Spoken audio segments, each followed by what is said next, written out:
안녕하십니까. 오늘도 강민혁입니다. 국민건강보험공단 자기소개서 1번 항목, 제가 제시하는 3단계만 따라와 주시면 어렵지 않게 작성할 수 있다는 것을 자신있게 말씀을 드리면서 오늘 영상을 촬영하도록 하겠습니다. 촬영에 앞서서 먼저 죄송하다는 말씀을 드려야 될 것 같습니다. 제가 존경하는 이 건보 인사팀 관계자 여러분들께 제가 이 영상을 찍으면서 좀 경건한 마음으로 목욕 재개를 하고 영상을 찍어야 되는데 너무 급하게 지금 빨리 진행을 하는 것이 우리 구직자분들에게 좋을 것 같아서 다소 정갈하지 못한 모습으로 영상을 촬영하게 돼서 죄송하다는 말씀을 드리고요. 두 번째로는 여러분들께 좀 죄송합니다. 제가 너무 심나하다 보니까 여러분들은 스트레스를 받았는데 제가 너무 즐거워하는 모습을 보여주셔서 본의 아니게 또 여러분들한테 스트레스를 준 게 아닌가 그런 걱정이 좀 들어가지고 죄송하다는 말씀을 드리면서 영상을 시작하도록 하겠습니다. 일단 기본적으로 1번 항목에 대한 정밀 분석을 진행할 거고요. 제가 오늘 이야기하는 내용에 대한 부분은 여러분들이 참고를 하시고 작성을 하시는 것은 좋지만 지나치게 제가 이야기하는 컨텐츠에 너무 이렇게 맹목적으로 따라오는 것은 반드시 주의를 좀 해주셨으면 하는 그러한 당부사항을 전해드립니다. 일단 강의 구성은 여기 나와 있는 것처럼 3단계로 나눠서 얘기를 할 예정입니다. 이 평가 키워드를 선정하고 평가 키워드를 증명하기 위해서 어떠한 소재와 어떠한 구체적 행동 노력을 반영해야 되는지, 그리고 어떻게 구성해야 되는지에 대한 부분을 각각의 단계로 나눠서 이야기를 드리도록 하겠습니다. 일단은 이 평가 키워드 선정에 대한 부분부터 좀 살펴보도록 하겠습니다. 지난 인트로 영상에서 얘기했던 것처럼 이 의사소통 능력에서도 특히 이 경청과 문서이의 능력에 해당되는 부분을 많이 반영하는 게 좋지 않겠느냐, 이렇게 말씀을 좀 드렸었거든요. 제가 왜 이러한 항목이 나왔을까에 대한 부분을 좀 오늘 퇴근하고 지하철에서 고민을 좀 하고 왔어요. 이 부분은 확인된 건 아니에요. 그러니까 직접적으로 확인한 게 아니라 저의 어떤 추측이고 뭐 분석이라고 이해를 해주시면 좋을 것 같아요. 기본적으로 국민건강보험공단은 어떻게 보면 굉장히 방대한 거대한 조직이잖아요. 그리고 굉장히 지사가 많습니다. 이제 그 말은 뭐냐면 중앙에서 최고 경영진들이 전달하고자 하는 바를 그 하위 조직까지 일사불란하게 이제 그런 것들을 이해하고 현장에서도 그런 걸 실천하는 게 굉장히 중요한데, 이 방대한 조직이다 보니까 이제 의사소통 능력에 대한 부분이 굉장히 어렵고, 또 각 조직과 조직 그리고 개인 대 개인 간에 이러한 의사소통 능력이 굉장히 중요한 역할이다 보니까 아무래도 또 이런 문제가 나오지 않았을까. 추가적으로는 역피라미드 항아리형 인력 구조다.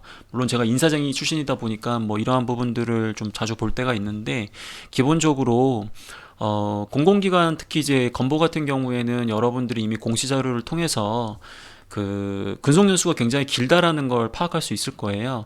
근데 최근에 말 그대로 이제 국가 정책에 따라 가지고 이 급격하게 신입사원들을, 즉 여러분들 세대에 해당되는 젊은 사람들을 굉장히 많이 충원을 하다 보니까 급격히 조직이 좀 뭐랄까, 그동안에는 꾸준하게 근속연수가 높았던 분들이 지속적으로 하다 보니까 별 차이를 못 느꼈는데, 급격하게 신입사원들이 충원이 되면서 이 두 집단 간에 어떻게 보면 상충되는 그러한 이해관계라든지 아니면 어떤 생각이라든지 일하는 태도라든지 아니면 일하는 문화라든지 그런 측면에서 좀 문제가 발생할 수도 있겠다, 그런 생각이 좀 들더라고요.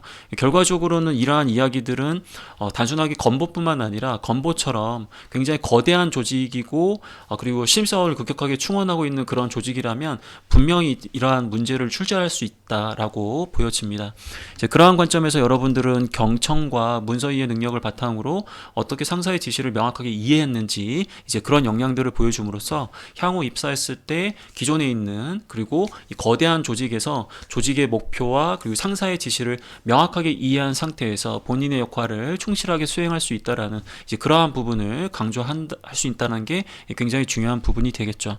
이 조직 이해 능력을 활용하라는 것은 결과적으로 경청과 문서 이해 능력도 중요하겠지만, 결과적으로는 상사의 지시라는 것은 결과적으로 해당 조직의 목표와 연관되는 경우가 많기 때문에 여러분들이 조직 이해 능력을 활용할 수 있다고 한다면 좀 더 좋은 모습을 보여줄 수 있고요. 이 부분은 제가 평가 키워드 증명 단계에서 구체적 행동 노력의 여러 가지 행동 지표 그리고 여러 가지 행동 노하우를 몇 개 언급을 드릴 테니까 그 부분과 연계해서 고민을 해주시면 더 좋을 것 같습니다. 자, 평가 의도에 대한 부분은 이해를 조금 하셨나요? 그리고 이제 평가 키워드 증명을 좀 해줘야 되는데 이 문제에서 요구되는 부분을 좀 충실하게 한번 분석을 해봤습니다. 일단 윗사람이라고 할 수 있는 사람은 교수와 선배, 상사 등이라고 나와 있단 말이에요. 이 부분은 이제 여러분들이 크게 어려워하지 않을 부분이라고 보여집니다. 근데 이제 어려운 업무가 그럼 어떤 업무냐? 이제 이 부분에 대한 것도 제가 하이라이트를 해서 말씀을 좀 드리면 여러분들이 이제 소재를 선택해야 되잖아요. 어떤 경험을 쓸 것인지. 저는 이제 그걸 소재라고 표현을 하겠습니다. 그 소재 내에서의 어떤 특정 사건이 당시 상황에 대한 부분을 이제 이야기를 하는 건데, 예를 들어서 주관적 관점으로 바라본다면 이제 기술적인 어려움이 좀 있었다라든지, 아니면 어떤 성격상의 컴플렉스로 인해서 수행하기 어려운 그러한 업무였던지, 아니면 어떤 자원이 부족했던 상황이었던지, 아니면 과거에도 여러 차례 실패했던 그런 경험이다 보니까 어렵게 느껴졌던 것인지, 자, 이러한 주관적 판단에 의해서 여러분들이 소재를 선택할 수가 있겠죠. 그리고 객관적으로 또 소재를 선택할 수가 있습니다. 어떤 느낌이냐면 이전에 달성하지 못했던 평균 이상의 그 높은 목표를 좀 상사가 제시했을 수도 있거든요. 그러다 보니까 여러분들한테 이게 굉장히 어려울 수 있겠죠. 혹은 새로운 업무를 시도하라라는 그러한 지시가 올 수도 있기 때문에 뭐 이런 부분들이 여러분들한테 어렵게 느껴질 수는 있어요. 그래서 활용 가능한 소재로는 뭐 학생회에서 아르바이트, 인턴, 뭐 동아리, 봉사활동, 아니 학과 프로젝트도 가능합니다. 단 전제 조건은 이 공동의 목표 달성을 위해 조직된 3인 이상의 팀 조직 활동이 가급적이면 좋겠다라고 말씀을 좀 드리고 싶고요. 당연히 이제 군대 경험은 가급적 지양해 주시는 게 좋겠죠. 뭐 군대 경험을 이야기할 때 블라인드 경험에서 남성이라는 걸 드러내기 때문에 이게 문제가 되는 거 아니냐 이렇게 할 수 있지만 여군도 있기 때문에 이거는 크게 문제되진 않아요. 성별에는. 하지만 군대 경험 같은 경우에는 당위성이 굉장히 높은 경험이다. 즉 당연히 해야 되는 약간 그런 강제성이 부여되는 소재이기 때문에 가급적이면 지양을 좀 해주시고요. 그리고 윗사람 중에서 부모님이나 가족은 윗사람은 아닙니다, 여러분들. 가끔씩 이 공동의 목표 달성, 우리 가족의 행복을 위해서 약간 이렇게 해서 이걸 또 얘기하려고 하시는데 이 부분은 이제 말 그대로 윗사람이라고 보기는 어렵기 때문에 이런 소재들은 지양해 주시는 게 좋겠습니다. 그럼 상사의 지시에 대한 부분을 좀 얘기를 해야 되는데, 일단은 상사의 지시가 명확하지 않다라는 가정이 깔린 문제잖아요. 그러면 어떤 게 명확하지가 않은 거냐에 대한 것을 세부적으로 제가 나눠볼 테니까 이 부분에 대해서 고민을 해보시면서 상세하게 여러분들의 경험을 고민을 해주시면 좋을 것 같습니다. 일단은 명확한 목표의 부재. 상사가 언제까지 어느 정도 수준으로 원하는 건지가 명확하지가 않은 거예요. 그러다 보니까 대체 이걸 뭐 당장 뭐 내일까지 해야 되는 건지, 아니면 뭐 일주일 안에 어느 정도까지 해야 되는 것인지, 약간 이런 부분들이 굉장히 명확하지 않다 보니까 여러분들은 상사의 지시가 명확하지 않다고 느꼈겠죠. 혹은 방법의 부재. 목표는 명확한데 뭐 어떻게 하라라는 구체적인 어떤 아이디어나 방법에 대한 부분이 없다 보니까 아무래도 여러분들이 좀 이걸 좀 명확하지 않게끔 뭐 이해를 했을 수도 있고요. 그 다음에 자원 활용의 부재입니다. 이건 뭐냐면 목표나 뭐 이런 방법은 얘기를 해주는데 그걸 달성하기 위해서 내가 활용할 수 있는 어떠한 자원에 대한 부분이 굉장히 명확하지가 않은 거예요. 뭐 예를 들어서 사람을 더 쓸 수 있다라는 것인지, 아니면 예산을 더 쓸 수 있다는 것인지, 아니면 어떠한 뭐 정보를 더 활용할 수 있는 것인지, 그런 부분들에 대한 명확한 가이드가 없다 보니까 내가 이걸 어떻게 해야 되느냐, 약간 이제 그런 어려움이 좀 있겠죠.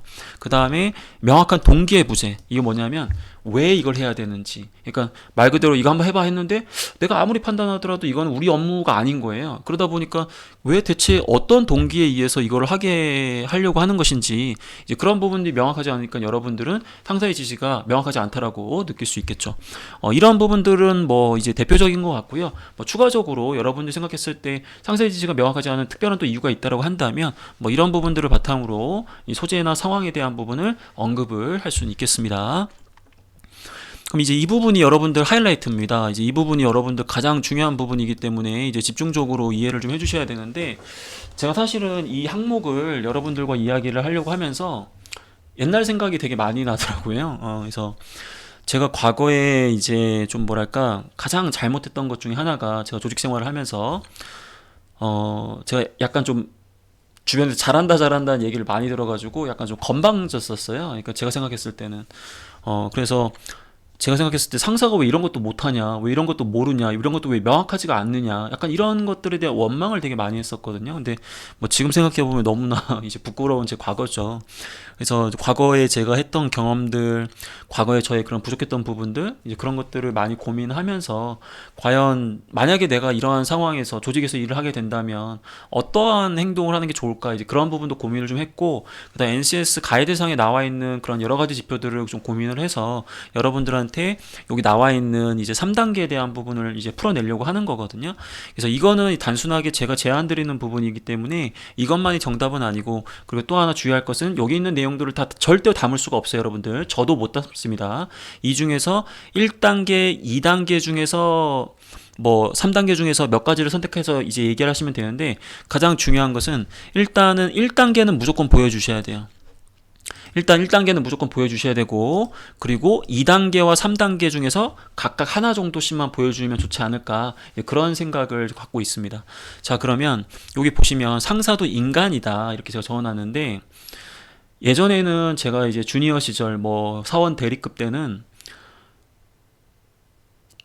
상사가 되면 되게 편할 거라고 생각을 했거든요. 근데 제가 이제 회사를 좀 운영하고 있고, 그 다음에 뭐 제 주변에 있는 동기들이 벌써 이제 빠른 친구들 같은 경우에는 뭐 차장을 달고 대기업에서 이렇게 하고 있는데, 그 친구들이 좀 안타까워요. 왜냐하면 일을 열심히 하면서 점점 두려운 게 뭐냐면, 상사가 나를 갈구는 건 두렵지가 않은데 사원이라든지 나의 그런 부하가 나를 굉장히 무시하거나 혹은 나를 어떻게 생각할까, 그런 것들이 엄청난 스트레스예요.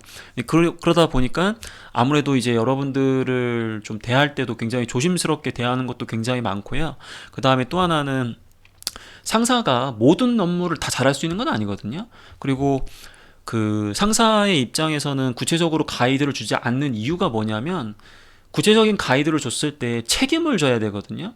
그러다 보니까 그러한 책임에서 좀 자유롭고 싶은 그런 인간의 욕망이라는 게 있을 수밖에 없어요. 그러다 보니까 때에 따라서는 상사는 명확하지 않고 굉장히 추상적으로 여러분들한테 이제 말 그대로 가이드를 주거나 지시를 주는 경우가 굉장히 많습니다. 여러분들 그 드라마 미생에 보시면 거기 그 김 과장인가요? 그 상사 있잖아요. 그 위에 무슨 부장님. 근데 그 사람도 굉장히 명확하지 않게 일을 준 다음에 내가 언제 그랬는지 약간 뭐 이런 식으로 막 면피하시는 모습들이 보이는데, 저는 그런 게 단순하게 뭐 나쁜 모습뿐만이 아니라 충분히 그럴 수 있다는 생각이 좀 들거든요. 그래서 저는 기본적으로 이 문제를 대함에 있어서, 아니 상사가 왜 명확하게 지시를 내리지 않느냐, 이거 잘못된 거 아니냐, 이런 접근은 제가 봤을 땐 굉장히 좀 지양해야 될 부분인 것 같고요. 상사의 상황조차도 이해할 수 있는 그러한 태도를 가지는 게 무엇보다 중요합니다.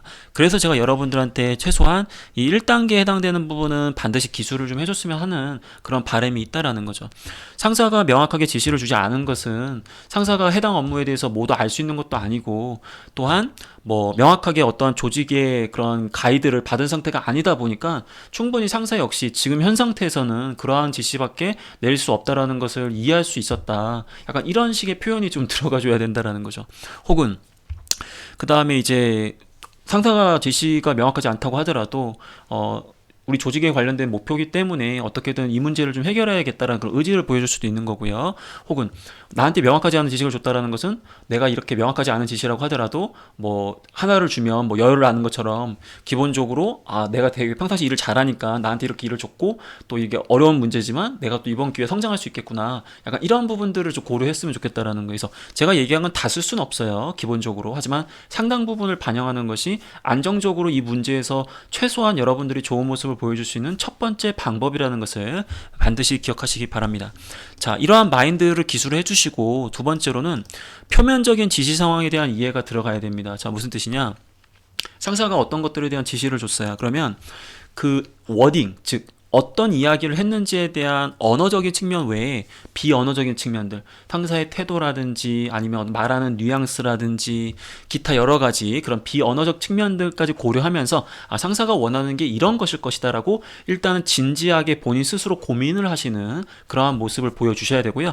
그리고 나서 이제 근본적인 지시 상황 파악을 위해서 여러분들이 어떤 문서라든지 아니면 어떤 구두, 즉 이야기를 하는, 직접적으로 언어 소통을 하는 그러한 부분들을 이제 이제 파악을 하기 노력을 해줘야 되겠죠. 여기 보시면 평소에 해당 업무와 관련된 상사의 언급 내용을 점검하셔야 돼요. 그 어느 날 갑자기 그냥 툭 던진 게 아니라 평상시에 그 업무와 관련해서 뭐 이런 얘기도 하고 저런 얘기도 하고 뭐 회의를 한다라든지 지난번에도 뭐 어떤 연관지어가지고 해당 업무에 대한 어떤 고민을 하고 있다라든지 그러한 과거 경험들에 대한 부분을 좀 고민해 보면서 이게 어떤 의도일 것이다라는 것을 점검을 하는 모습. 그리고 상사의 상사. 왜냐면 상사도 어디 가서 막 진짜 추상적으로 얘기를 들었을 거예요. 그러니까 제일 꼭대기에 있는 이 탑이 지시한 거를 이 사람이 듣고 이 사람이 듣고 이 사람이 듣고 그리고 나서 여러분들한테 전달되는 거거든요. 그럼 이게 얼마나 오역되고 얼마나 추상적으로 더 내려오겠어요. 여러분들 가족 오락관 보시면 귀 막아놓고 뭐 막 이렇게 얘기하다 보면 맨 끝에 있는 사람 뭐 이상한 얘기 하잖아요. 그것과 크게 다르지가 않습니다. 그렇기 때문에 상사의 상사가 어떤 이야기를 했었는지 이제 그런 부분들을 고려하시는 것도 굉장히 좋은 방법이고요. 그 다음에 이제 조직의 해당 업무와 연결된 상위 개념의 목표를 고려해라. 이것도 결과적으로는 앞부분에서 이야기했던 조직의 능력을 기본적으로 고려해서 작성하시는 게 좋지 않겠느냐. 이제 그런 부분들과 연관되는 부분들이거든요.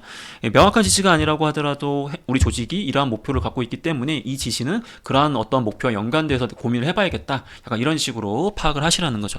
혹은 해당 업무와 관련된 이해관계자들을 통한 점검이 있을 수 있습니다. 왜냐하면 상사는 나한테 업무를 지시했지만 그 업무와 관련된 다른 다양한 이해관계자들에게 평상시에 이제 그런 이야기를 했을 수 있기 때문에 그러한 부분들을 통해서 상사의 그런 의도가 무엇인지를 점검하는 그런 노력도 할 수 있겠죠. 그리고 과거의 유사 사례. 이건 이제 학습 효과에 의한 이제 부분인데 과거에도 해당 상사가 나한테 명확하지 않은 지시를 준 적이 있어. 근데 그거 알고 봤더니 상사는 보통 이런 걸 통해서 이런 걸 원하는 것이다 라는 부분이 있다고 한다면 이제 그러한 부분을 점검하는 것도 방법이 될 수 있습니다. 그리고 상사 상황을 고려한 질문을 통한 점검인데 아마 대다수의 지원자들이 질문을 하면서 점검했다 이렇게 얘기를 하실 거예요. 뭐 상황을 보면서 뭐 분위기가 좋았을 때 뭐 이렇게 아마 얘기하려고 하시는 것 같은데 나쁜 방법은 아니지만 기본적으로 질문을 통해서 바로 답이 나왔을 거면 진작에 그걸 얘기해 줬겠지. 상사는 나름대로 고충이 있다니까. 이 부분은 중요한 부분은 맞아요. 근데 처음부터 질문 등을 통하면 상사는 약간 그걸 약간 토다는 거라고 좀 생각할 수도 있거든요. 그렇기 때문에 무조건 명확한 상태에서만 일을 하려고 하지 마시고 일단은 최대한 노력해서 상사 의도가 무엇인지를 파악하고 그리고 최종적으로 이제 여러분들이 상사 상황에 대한 부분을 감안하면서 상사 상황이라는 것은 이제 말 그대로 상사가 이제 말 그대로 어떠한 지금 상황이다 보니까 뭐 이런 것들을 좀 구체적으로 얘기하기 좀 어려운 상황이다. 아니면 책임 때문에 약간 그런 걸 좀 부담스러워 한다. 뭐 그런 것들을 감안한 상태에서 조심스럽게 그런 것들 접근해서 질문하라는 것이지 단순하게 뭐 분위기가 좋으니까 뭐 회식 때 물어봤다. 뭐 이런 얘기를 하라는 건 아닙니다. 그게 안 되는 것은 아니지만 너무 일반적인 얘기이기 때문에 이런 부분도 고려해 주시고요. 그 다음에 상사의 의중이 변화될 수 있게 중간 보고 등을 통한 점검을 해라. 자, 이것도 굉장히 중요한 스킬이에요. 상사는 한번 이런 거예요. 야, 우리가 이거 한번 해보자 했는데 내가 막 열심히 의도 파악해서 이거구나 해가지고 했는데 갑자기 야 그게 좋지 않겠어? 약간 뭐 이런 식으로 해서 상사는 늘 마음이 바뀌어요. 왜? 상사의 상사가 마음이 바뀌기 때문에. 그리고 상사의 상사는 왜 마음이 바뀌냐? 고객의 마음이 바뀌기 때문이에요, 여러분들. 이건 이해할 수밖에 없는 일할 때 어떤 태도적인 부분이기 때문에 여러분들이 조금 고민을 이렇게 좀 좋게 해주시면 좋으실 것 같습니다. 그 다음에 상사와 협업하면서 상사의 지시가 구체화될 수 있도록 노력을 해라. 이것도 굉장히 좋은 방법이에요. 그러니까 어떤 느낌이냐면 상사의 지시가 명확하지 않는 건 맞지만 그래도 어쨌든 해당 지시를 통해서 여러분들이 내는 성과는 결과적으로 그 팀의 성과, 즉 상사의 성과로 연결되는 부분들입니다. 그렇기 때문에 여러분들이 상사의 지시가 명확하지 않다고 하더라도 상사와의 어떤 질문이라든지 의도 파악 등을 통해서 계속해서 점검을 하면서 상사한테 좀 더 아이디어도 얻고 계속해서 이렇게 점검을 하시면서 협업을 통해 가지고 최초에 그 명확하지 않았던 지시가 좀 더 명확해지면서 또 상사의 덕, 상사의 공 약간 이런 식으로 해가지고 더 상사에 이러한 좀 협업이 있었기 때문에 잘 됐다라고 해서 말 그대로 좀 더 띄워주라 이거죠, 여러분들. 어떻게 보면 지금 제가 뭐 존경하는 건보 인사 담당자님 이렇게 얘기를 했었잖아요, 그렇죠? 근데 그 부분과 관련해서도 사실 이 건보 인사팀에서 이 문제를 출제하는 건 아니거든요, 직접적으로. 분명히 이제 이거를 발주받아가지고 그 공격 같은 경우에는 이제 형평성이나 투명성 뭐 이런 것들 때문에 외부 이제 발주 맡으신 전문 기관들도 있을 거예요. 뭐 제가 이제 그런 부분까지 확인하진 않았는데 아마 공공기관에서 이제 그렇게 많이 하기 때문에. 하지만 그럼에도 불구하고 최종적으로 오케이 한 사람은 건보 인사팀이란 말이야. 그렇기 때문에 제가 건보 인사팀을 존경하는 거예요, 여러분들. 어쨌든 오늘 이야기를 제가 이제 하면서 이건 어떻게 보면 건보 자기소개서 문항이지만 그 우리 신입사원이나 좀 사회에서 지금 일하시는 분들도 한 번 정도는, 물론 저보다 더 뛰어나신 분이시겠지만 한 번 정도 고민하지 않으셨던 부분들이 있다면 점검을 하면서 조직에서 좀 더 이제 의사소통 능력을 발휘하는 것도 좋지 않을까, 이제 그런 생각이 좀 듭니다. 그럼 이 부분에 대한 성과는 어떻게 기술해야 되느냐? 상대적으로 요약이 가능합니다. 이 질문에서는 여러분들이 이제 앞부분에서 봤던 것처럼 의도 파악을 하기 위해서 노력했던 부분을 이야기하라고 했지, 이걸 바탕으로 성과를 냈던 경험을 얘기한 건 아니거든요. 하지만 여러분들이 의도 파악을 잘했기 때문에 어느 정도의 성과는 좀 나올 수 있는데, 너무 이 부분에 대한 걸 걱정할 필요는 없고요. 이제 말 그대로 그 지시 파악을 통해서 효율적으로 업무를 수행했기 때문에 좋은 결과를 도출했다, 이렇게 간단하게 뭐 얘기할 수는 있고요. 또 하나는 상사로부터 해당 업무 이해도에 대한 어떤 긍정적 반응을 좀 얻었다, 이런 게 있다고 한다면, 어떤 그 해당 프로젝트나 경험에서의 직접적인 성과가 아니라고 하더라도 그러한 좀 여러분들이 그 경청 능력이라든지 상사의 의도 파악을 위해서 노력했던 그런 부분들을 보면서 상사로부터 어떠한 긍정적인 그런 피드백을 좀 들었다라는 거, 예, 그런 것들을 여러분들이 어필하시는 것도 좋은 방법이 될 수 있습니다. 자, 벌써 이게 20분이 돼버렸네. 아, 이게 참 얘기하다 보니까 끝도 없어요. 왜냐면 신나거든, 건보 자기소개서는. 자, 그럼 어떻게 작성을 해야 되느냐, 약간 뭐 이런 거예요. 일단 소제목과 두 갈씩을 써야 되는데, 이게 1000바이트니까 550자인 것 같은데 아무래도 글자 수에 대한 압박이 좀 있을 거예요. 그래서 소제목과 두 갈씩을 합쳐가지고 아예 소제목에서 이제 말 그대로 노하우 요약 및 그 성과 요약 제시하고 바로 상황 설명부터 들어가시면 될 것 같아요. 그럼 노하우 요약 및 성과 요약형 소제목을 제시한다는 상황, 그 다음에 뭐 이제 말 그대로 나의 생각, 그 다음에 행동, 결과, 뭐 약간 이런 정도로 요약이 되는데, 그럼 이 부분에 대한 걸 예시로 쓴다라고 한다면 어떤 내용을 쓸 수 있냐면, 뭐 예를 들면 이런 거예요.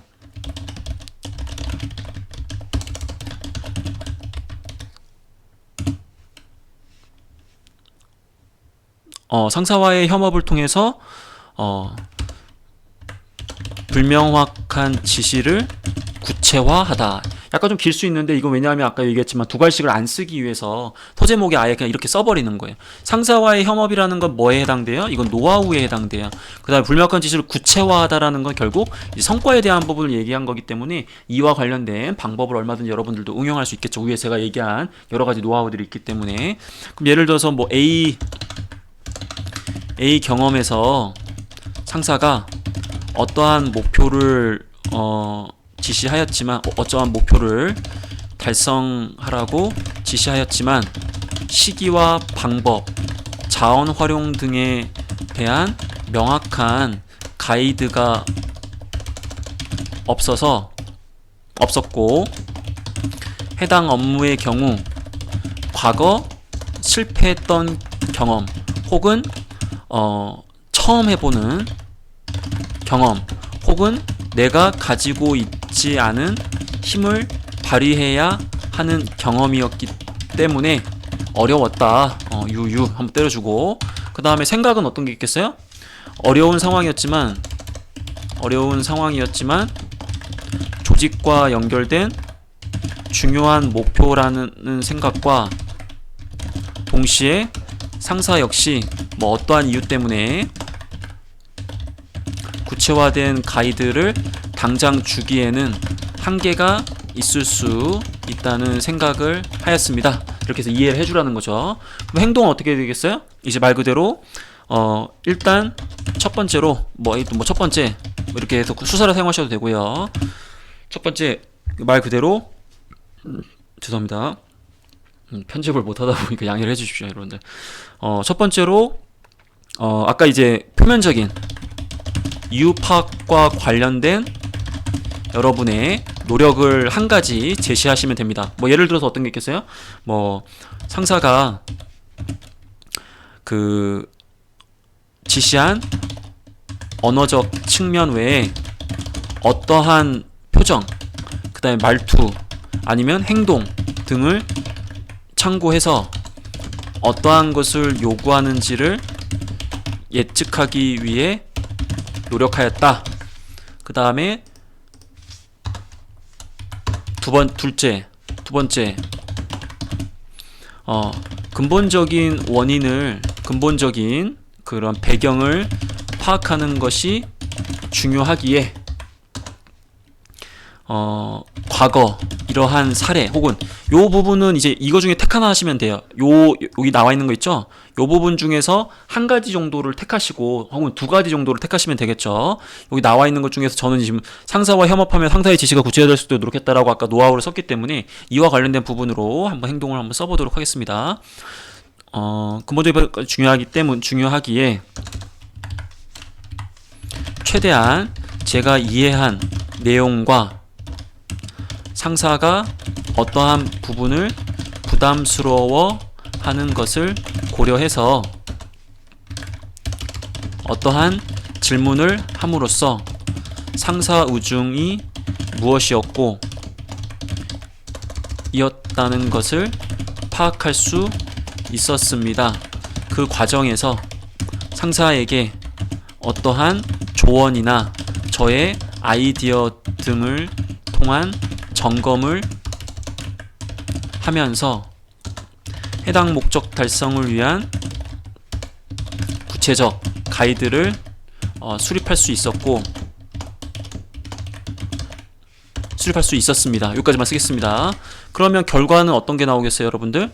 결과는 이제 말 그대로 이를 바탕으로 최초에 상사도 명확하게 이야기하기 어려웠던 부분을 오히려 저와의 협업을 통해서 구체화할 수 있었다는 피드백을 받았고, 이러한 상사의 도움 덕분에 해당 업무를 성실히는 좀 그렇고 성공적으로 수행하면서 어떠한 성과를 낼 수 있었습니다. 약간 이런 식이에요. 이 해당 업무를 성공적으로 수행하면 되고 해당 업무를 어떻게 수행했느냐, 이 부분은 하이라이트 하지 않으셔도 됩니다. 이 문제에서 집중적으로 요구하는 부분이 아니기 때문에. 이해되셨죠? 자, 여러분들한테 간단하게 이런 식으로 해가지고 말 그대로 어떻게 작성해야 되는지 부분까지 한번 여러분들한테 좀 보여줬습니다. 지금 이거 1번 얘기하는데 여러분들 벌써 26분, 30분이 좀 돼가는데 여러분들 양해를 좀 제가 해야 될 게, 제가 원래는 이게 오늘 확인해서 순차적으로 업데이트를 하려고 했는데 여러분들이 너무 여러와 같이 이렇게 성원을 해주셔가지고 막 당장 다 해야 되겠지만은, 내일도 제가 컨설팅을 오전부터 해야 되다 보니까 제가 지금 밤을 새거나 좀 더 하다 보면 내일 컨디션이 좀 안 좋아지잖아요. 그래서 내일 오는 학생한테 좀 죄송한 마음도 있고 해서 제가 늦어도 계속해서 여러분들이 원한다면 2번, 3번, 4번도 이와 비슷한 수준으로 여러분들과 함께 이 내용을 분석을 할 거고요. 아무리 늦어도 월요일날 밤까지, 월요일날 밤 한 오후 9시까지 제가 이건 이제 여러분들과 정확하게 약속을 하겠습니다. 아무리 늦어도 다음 주 월요일 오후 9시 이전에 모든 나머지 3개 항목에 대한 부분도 순차적으로 업데이트를 하도록 하겠습니다.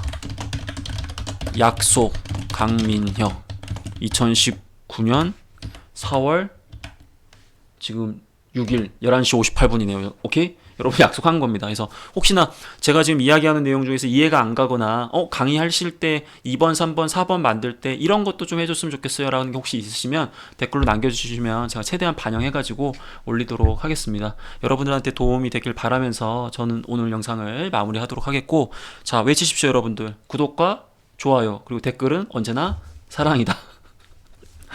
감사합니다.